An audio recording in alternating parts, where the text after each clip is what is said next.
Ever wondered why taking a flight feels like a blow to your wallet? Today, we delve into the reasons behind high flight costs. As we embark on this journey, it's important to remember that the cost of a flight ticket isn't just about getting you from point A to point B. There's a whole world of factors at play, each contributing to the final price tag. First off, we have government and carrier-imposed fees. Governments around the globe levy taxes on air travel for various reasons, from environmental concerns to funding airport improvements. On top of that, airlines themselves impose fees to cover their operational costs. These can range from baggage handling to meal service. Fuel costs, another major player, fluctuate based on global oil prices. When fuel prices spike, airlines typically pass on the extra costs to passengers. And let's not forget the impact of aircraft issues. For example, the grounding of the Boeing 737 MAX planes led to a decrease in available seats, pushing prices up. The classic law of supply and demand also comes into play. When there's high demand for flights, say during holiday seasons, but limited supply, prices naturally soar. And it's not just about the number of flights. Seat availability within each flight also affects the cost. The travel industry is also grappling with staff shortages, which can lead to increased labor costs. From pilots to cabin crew to ground staff, every employee plays a crucial role in getting you airborne. When there's a shortage, airlines have to pay more to attract and retain staff. And these costs inevitably trickle down to passengers. Intriguing, isn't it? How so many elements tie into the price of that ticket you purchase. First on our list are the government and carrier-imposed fees. Now, when you book a flight, the price tag you see isn't just the cost of your seat on the plane. Oh no, it's so much more than that. Part of that total comes from fees imposed by both the government and the airline carrier itself. You see, governments charge taxes on air travel for a variety of reasons, from funding aviation infrastructure to environmental initiatives. These can include passenger facility charges, segment fees, and even international arrival and departure taxes. On the other hand, carrier-imposed fees are levied by the airlines themselves. These can be for a myriad of reasons, from fuel surcharges to covering operating costs, and these are in addition to the base fare.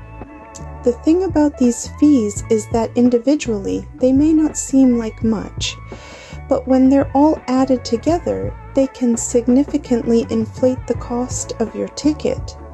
So the next time you're left wondering why the ticket price is so high, remember to factor in these hidden costs. The fees may appear small, but when added up, they become a substantial part of your ticket price. Next up, we have the ever-fluctuating fuel costs. It's no secret that the price of fuel is a significant part of airline expenses. In fact, fuel can account for around a third of an airline's operational costs. Now, imagine the ripple effect when fuel prices surge. You see, the cost of aviation fuel isn't static. It's influenced by a myriad of factors, from geopolitical tensions to natural disasters and even market speculation. When fuel prices increase, airlines face a tough decision.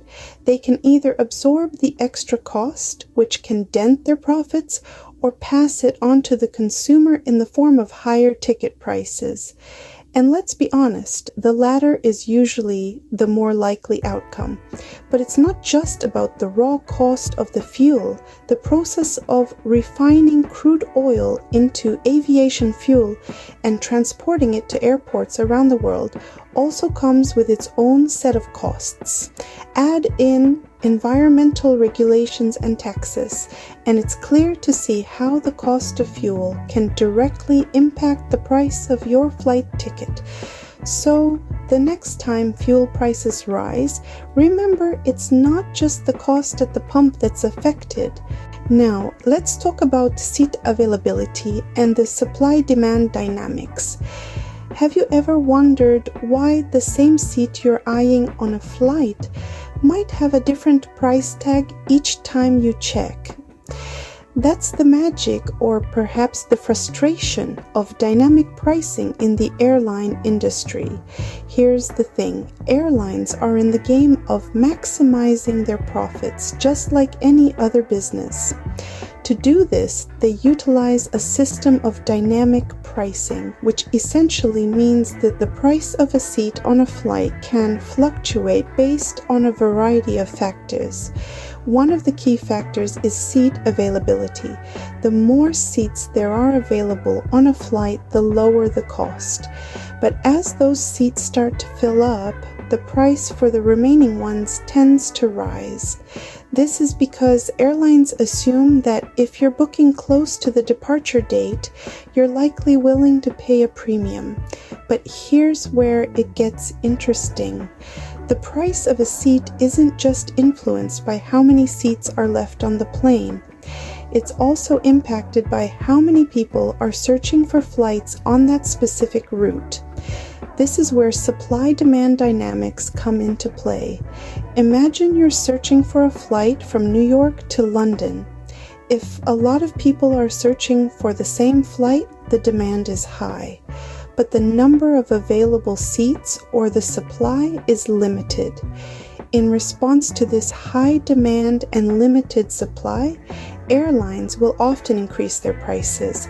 On the flip side, if there's a low demand for a flight and plenty of seats available, you'll likely see lower prices. This is why flights on off-peak days or at less popular times often have cheaper fares.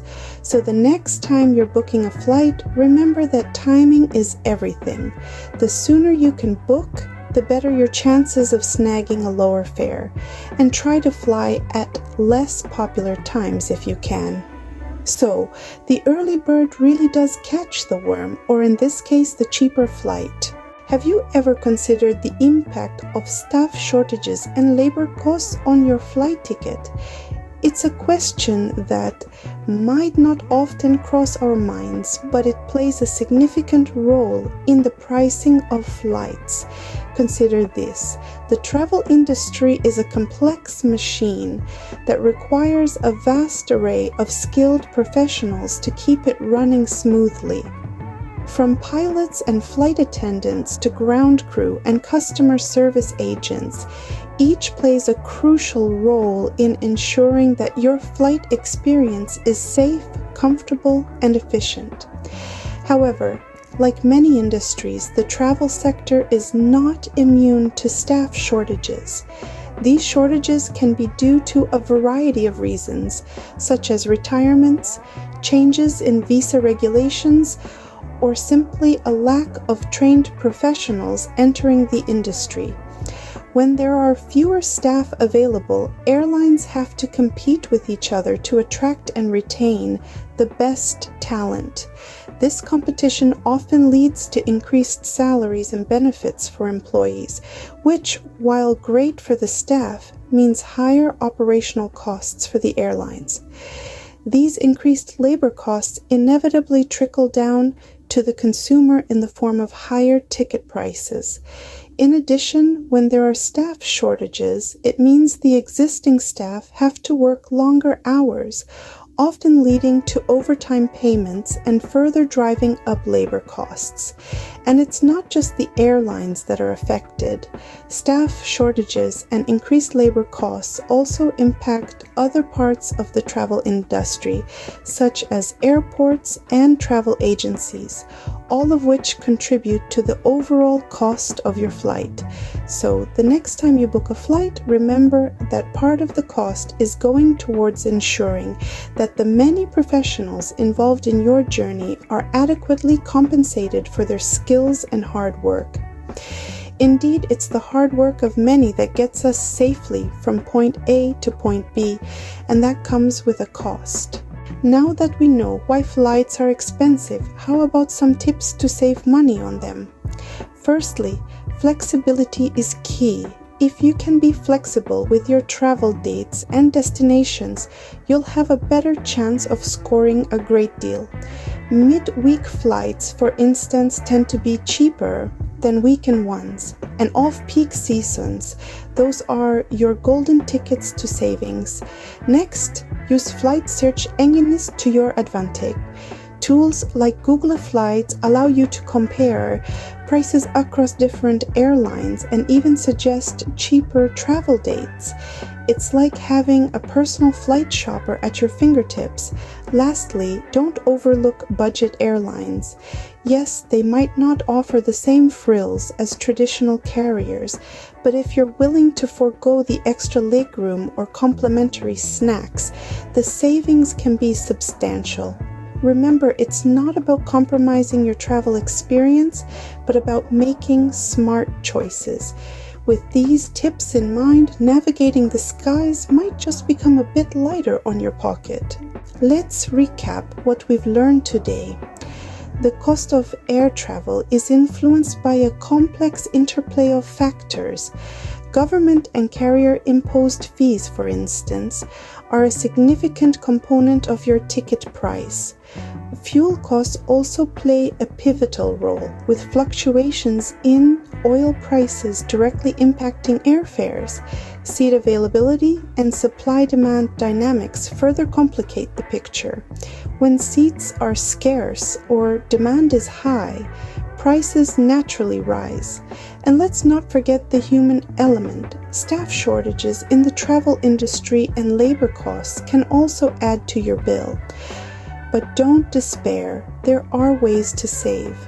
Flexibility with travel dates and destinations can help, as can using flight search engines like Google Flights or considering budget airlines.